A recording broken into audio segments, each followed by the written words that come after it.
All right. Hey, Insurance Bros. Voss, Going Insurance live. Bro. Insurance There we Bros. go. Yes. All right. Got our new logo up, I see. I love it. It looks It great. is looking amazing. Yeah. Yeah. Uh, well, IB. Insurance Bros. Insurance Bros. Yeah. Nice. We have been here. Is it a little? I'm not gonna touch it. I don't know. Is it? Does it look a little? I can't tell from Is here. it crooked? I'm not sure. Whatever. Let's. If you see it, point it out. We don't have a guest this week, but this is week 11, and I'm glad that we can just talk about insurance. Just stuff. Yeah. You know, finally promote our own businesses a little bit. A little bit. Talk about our processes and what it is and how life happens around all these things. Yeah. Why don't you introduce yourself real quick before we get going? Absolutely. My name is Casey Kendall, Prosperity North Advisors in Gilbert, Arizona. We do commercial insurance, specialize in a variety of different things, including excess and surplus, general liability, commercial auto, work comp, umbrellas, everything that goes into running and insuring a business. Wow, nice. Yeah. How about you, Voss? Voss Spiros Financial, Arizona Medicare, and Insurance Solutions. I'm a Medicare insurance broker, contracted with about 16 different carriers for Medicare, and I help people will find a plan that works best for them. So Advantage or Supplement or a Part D, looking at their drugs and doctors and their lifestyle and helping them figure out what works best for their current situation. Nice. And we also do funeral insurance. My wife and I have a funeral home, Red Mountain Funeral Home. And if anybody wants to lock in the funeral rates early, let us know and we can help you do that with the funeral insurance. That 2024 death rate Versus now. inflated rate later. Inflation's going up. It is going up. Stop. That's hilarious. All right. Well, let's talk about what we got going on. You got the last time we were together, tell me about this big case you were working on in another state, even not even in Arizona. Yeah. For a big business. So I will save the roundabout of how I got the case, but they're back east, and they're an electrician. So an electrician is basically going to be a subcontractor on a large job. So this one happened to be doing electrical work for utilities, underground utilities, street lights, those types of things. And so big time. When you start working on those types of risks right away, it goes into what's called excess and surplus. Yeah. Which that's the wholesale market. It is the wild west of insurance. Yeah. And so you've got to work with outside brokers. So there's fees involved a lot of times. So are you contracted with all these brokers, or you just kind of you have a list of them, you see who will take it, and then you? The answer is yes. On that one, yes. So I've got some very specific relationships with whatever I'm working on. So I've got some that do like trucking and auto. I've got some that'll do assisted living and programs around that.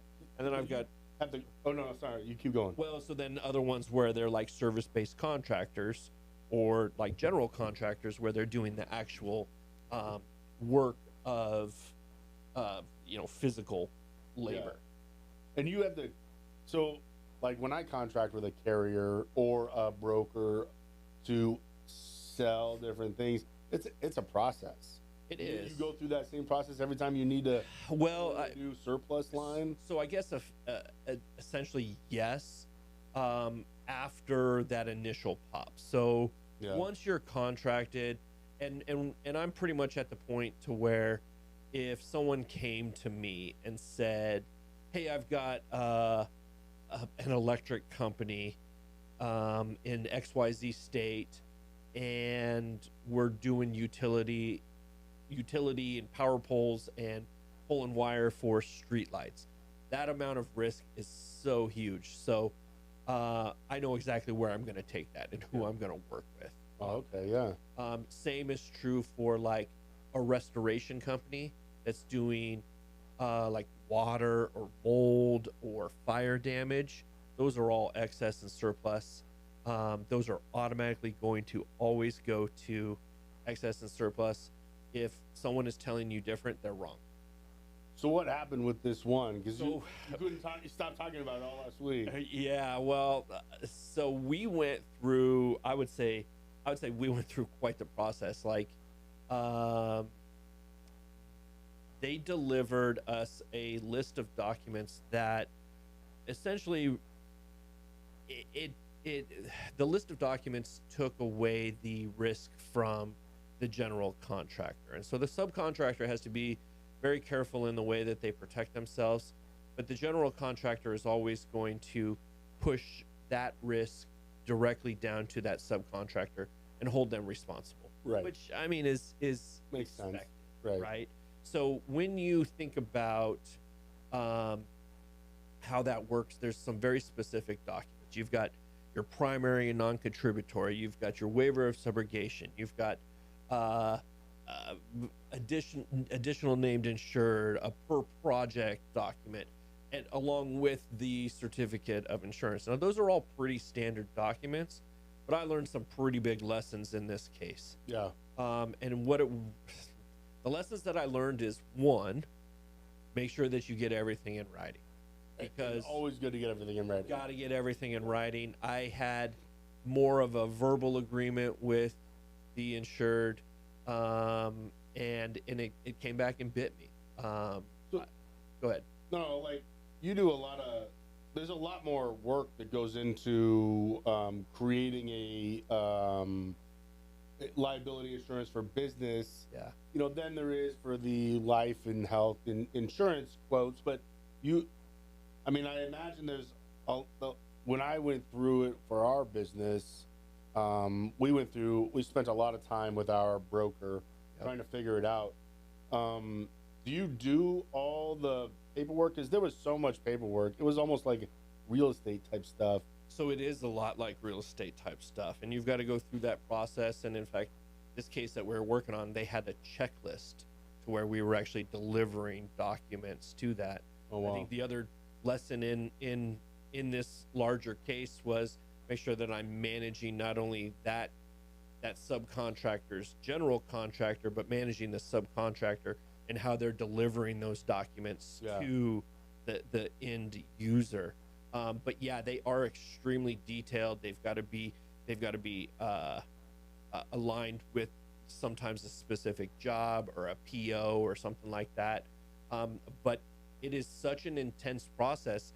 I've actually hired an individual to do just those things, which means when they're creating documents, will I get involved? Yeah, depending on the level of complexity. Yeah. But I have a dedicated person to just do back end paperwork because it is that difficult. Now, agents, if I were to bring an agent on, they would absolutely have access to that individual and be able to utilize those services to complete those jobs. And it's not like I'm going to say, oh, well, go ahead and figure it out. I'm going to walk you through and say, here's the documents that they're looking for. And a lot of times, an interesting process, a lot of times, someone who's requesting those documents has no idea what they're actually requesting.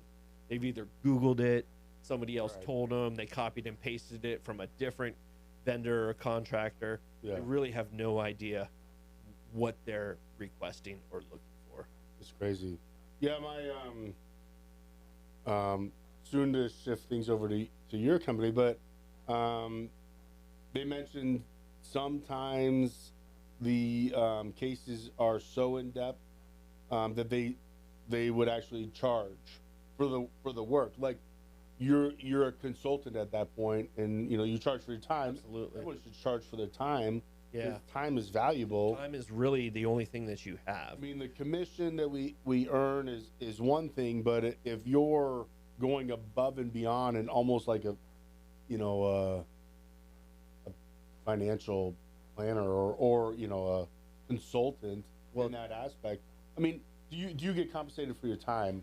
So I think that's definitely the lesson that I learned was I had sent an email to the insured that said, this is an above average amount of documents. Someone has like a certificate of insurance, which is basically like showing a cop your ID. Yeah. If you get pulled over. 98% of the time, that's all the contractor wants to see. They just want to see you're an additional named insured. They might have some specific language in there, but it's an Accord 25. I sign it, send it out, it's done. Or my assistant does. Yeah, simpler insurance. Yeah, absolutely. Aspects, but like big ones with multiple lines and different areas. Then we're going to charge a fee for that. Yeah, absolutely. And the lesson that we learned was we didn't get that fee in writing, and so we had to do a post negotiation on that fee, which does not leave me in a good. Do you always charge a fee on all that, or like if this was a lesson learned, how often do these big cases come up? So this was definitely an anomaly. It doesn't come up often, and it's frankly one of the first times that I've actually extended a service or a document handling fee based off of the end user, the insureds or the clients, whatever their needs were. I mean, that's the first time that I've ever had to do that, only because it was something that I worked on every single day from one. Well, I mean, I could understand. Small businesses would understand. Yeah. You need to be compensated for your time. Right. Everybody needs to be compensated for their time. Absolutely. I mean, that's all we really have beyond that initial pop of and you're going above and beyond for people. Yeah. To make sure they get the right stuff, at a decent rate, and you're not gouging them. So I mean, yeah, absolutely. Right. And so, usually in that situation, we will put together a designated package that says, hey, it essentially becomes the scope of work. The scope of work is going to be for either this specific job or these specific documents. So we're going to deliver these on this amount of time. Yeah. And when you're dealing with a contractor like that, I mean, you're literally talking about millions and millions of dollars. And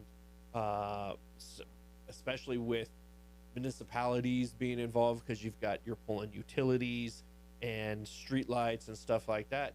The amazing part is that when we went into negotiation, their current broker came back to them and said, "Oh, well, we can handle everything from here now." And it's like, well, where were you a month ago? So it is a complex process, and not every insurance broker can handle it. Not every insurance broker understands it. You might have an account manager who kind of knows what they're doing, but when it comes down to it, it can be a complicated process that, if not handled and managed correctly, could end up costing that subcontractor that job, and potentially hundreds of thousands, if not millions of dollars. Right. So it's not a process that should be taken lightly at all, ever. No, definitely not. Not in the insurance world. And then that doesn't even include just the legal ramifications of everything involved. Because just like everything else in insurance, those documents are passing risk. You're passing risk onto someone else. Right. Yeah. So that contractor is saying, "Nope, we're not going to take this. It's on you." And then that contractor is going to say, "Well, it's not on me, it's on them," and so on and so forth, until it gets diluted down to the point of who's really at fault. That's one thing that we see in Arizona a lot is you might have a large home builder come in, and I mean, you can look at the case law around it, but you might have a large home builder come in, and they'll build 100 homes, and they'll come in and they'll have let's say a stucco company come in, and a framer and an electrician and a concrete guy and all these different things, but they are literally, that contractor who's building the homes probably doesn't have one employee swinging a hammer. They're just managing the process. And the thing about that is it becomes the default of the subcontractor, and there's limitations on, one, how many new homes you can build, like Right. if you're a framer, they want to know how many homes you're going to build, because they're anticipating a certain amount of loss coming from those homes, whether the house is settling and now you've got a crack in everybody's plaster's cracked, so you're going to sue the contractor. You're going to get together and do a class action suit. The contractor is going to say, well, that's not us, that's Jim Stucco. Well, Jim Stucco goes, oh, well, I'm out of business now. I'm now Jimbo Stucco. And that happens all the time. Yeah. So it can be. So at that point, you go back to the builder, and the builder passes it down to somebody else. Yep. It runs downhill, for sure. And unfortunately, a lot of times, the little guy, the subcontractor, is on the bottom of that hill when it hits. So the subcontractor needs to have the insurance in place. Absolutely. For something like that happens. Yep. They can just put it on the insurance. If they're facing a class action suit, based off of a group of homeowners getting together and saying there's faulty work or something like that, yeah, they need to be protected. Otherwise, they're going to take it hard. Yeah. Out of business type of stuff, assets involved, all of that. So that's what you were kind of working with. Yeah. And back east was some subcontractors. Yeah. The back east job, they were a subcontractor of a larger contractor, and I've actually never seen that amount of requirements come out. Wow. I was blown away.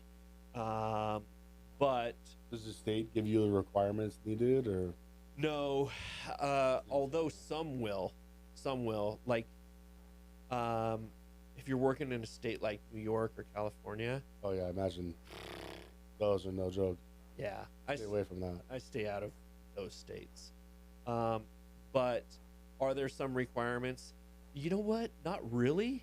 Like the Arizona ROC, the only thing that the Arizona ROC is really concerned about, I mean, they're concerned about shoddy work, and they'll make you get a bond, but that bond is only going to be, you can have a residential and commercial bond if you're a contractor, and I think it's $14,500. Wow. So what's that going to cover? You got 15 grand. Yeah. Right? So if I say, oh, this is faulty work, and I don't want to, I'm not paying for this, I'm going to call the bond in, 15 grand. I mean, yeah, you can't knock a wall down for that. No. So the only thing really the ROC cares about is on the other side with employees and work comp. That's their, from what I've seen, their biggest issue. Yeah. There's really nobody out there checking insurance for like a contractor. So that's why. That's why some don't. Well, either time and time again, I have seen like a restoration contractor. If you have the wrong classification on a business, let's say you're a restoration contractor and you've got a classification of a carpenter or even a general contractor, and you're out there doing fire and mold and water and doing all that remedy type of stuff, Yeah. or mitigation, cleanup, that stuff's not covered. The insurance company is going to be like, no. Remember, insurance companies aren't in the business of paying claims. Yeah, they wanna find that loophole. Yeah, absolutely, and they will search for it, and they will find it at every bit of it. So you have to make sure that that what you have will cover the work that you're doing, whether that's residential, commercial. I mean, it's split like that. I mean, and they even split industrial. I have no idea what industrial means versus commercial. I know, right? But they want to know what that is, and everybody seems to have a different definition. Yeah. It's complicated stuff. It is very complicated stuff. So did you get that job? We did. Oh, okay. We did. So Yeah, so you landed it. eventually it all worked out. Again, lessons learned. Yeah. But everything worked out for the better. That's good. Yeah. Yeah. Well, Yeah. You said something earlier and I kind of want to go back to it because I can't get it out of my brain. Did I? Oh Yeah. no! What did I say? I was under the impression, and I don't mean to hijack this, That's fine. but I was under the impression that all Medicare came from like the federal government. I didn't know that there was individual carriers that came out on it. Yeah, no. And so, like, when you say like you're a broker of that, is that really? What's the difference between like the carriers? So, as a broker, so Medicare is run through the government. The Social Security Department oversees the Medicare department because they want to make sure they get their premiums paid. Okay. So Medicare A and B, that red, white, and blue card, that's Medicare. And that department of the government providers bill, and they oversee all this billing, and then they pay the providers.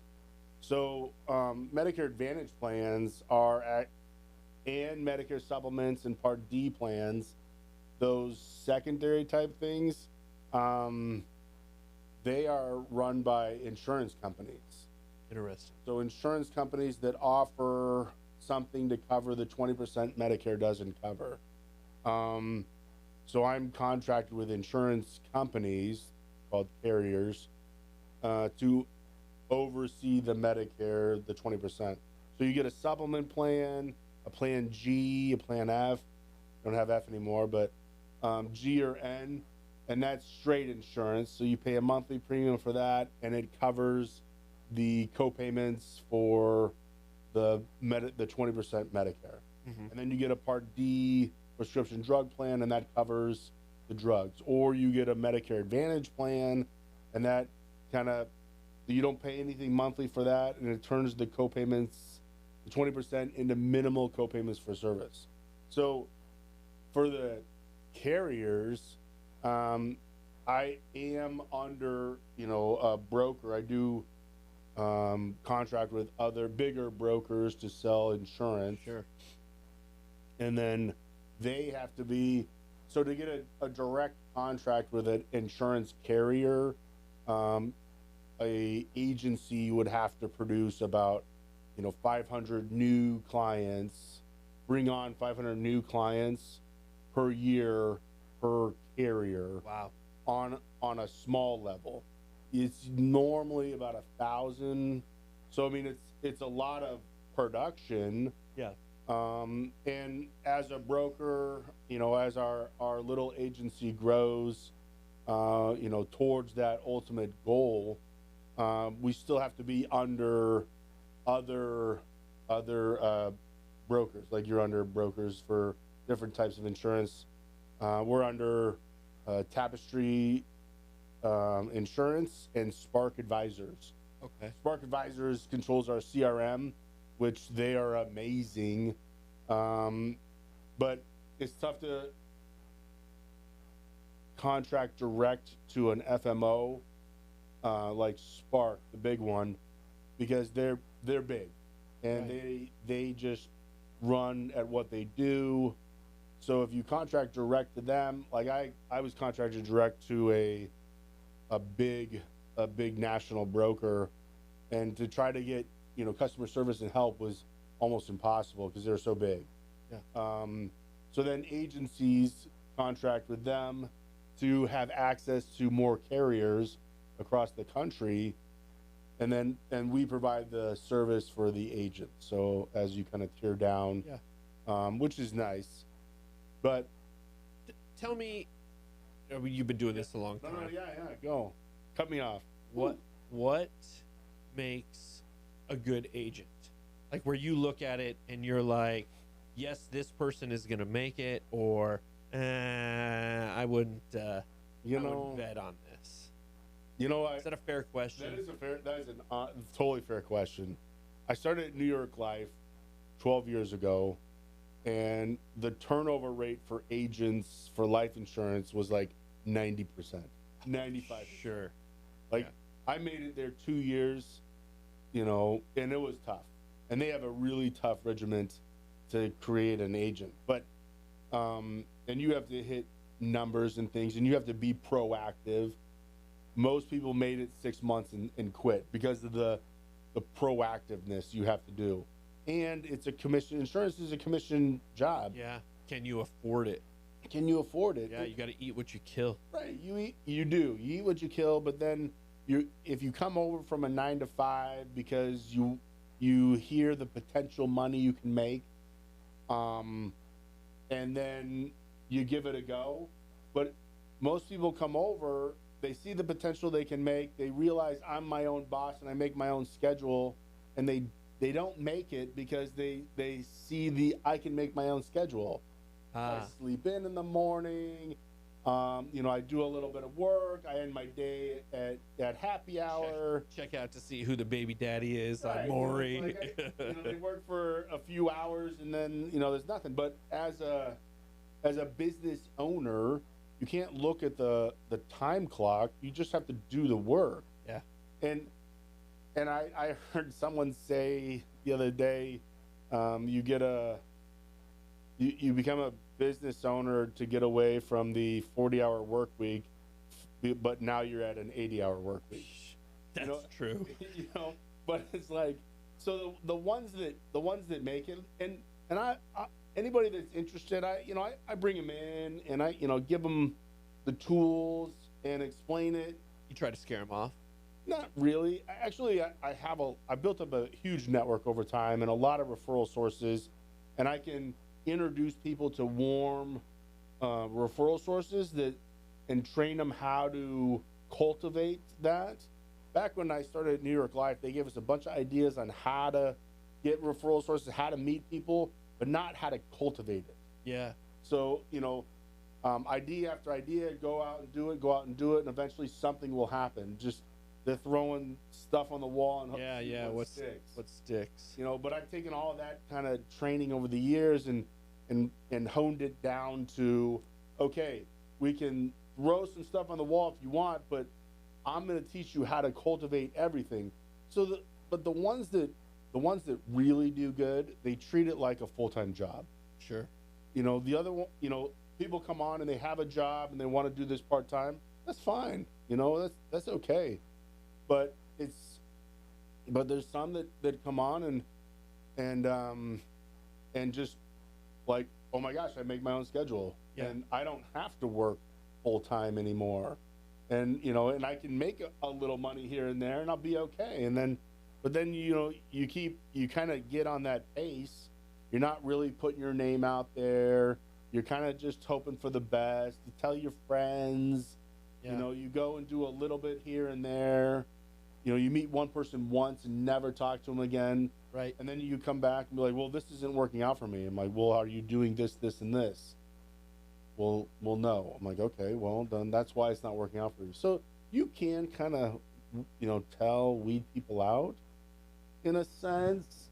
But I find this, we should do this conversation. Yeah. Because I think it's worthy of it, about like setting agent expectations. Yeah. What that looks like. I mean, I've had struggles with people that I've brought on where where they've said, I don't want to do the paperwork. It's like, why the entire job is paperwork. I mean, this is the job. But I've had to not to get too deep into it, but I've had to force myself. I've got not that good of follow through where I've had to force myself of, this is the follow through, this is the process. Right. If you don't hit all of these steps, you're not going to be successful.